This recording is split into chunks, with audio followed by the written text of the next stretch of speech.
Dada, mambo. Kabla sijakujibu chochote kile, nitoe mafuta ya Mtume. Ungenisikiliza kwanza. Leo alikuwa anafanyia kazi, akaniambia ukitembea dakika 140 kuna kijana atakuita. Mtume! Huyo ndo mume wako. Sasa hii dakika unajua ni ngapi? Ulivyoniita dada. Ni dakika ya 130. Mungu wa Mtume, nashukuru kumenipa mume.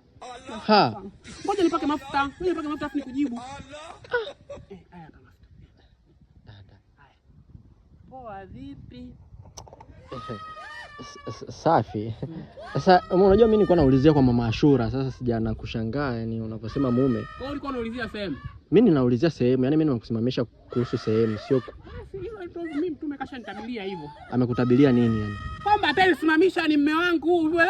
Sasa mimi sina mpango. Dada, mimi sina mpango wa kuoa. Dada, mimi sina mpango. Wewe uelewi. Nielewe nini? Utaolewa na nani? Dada.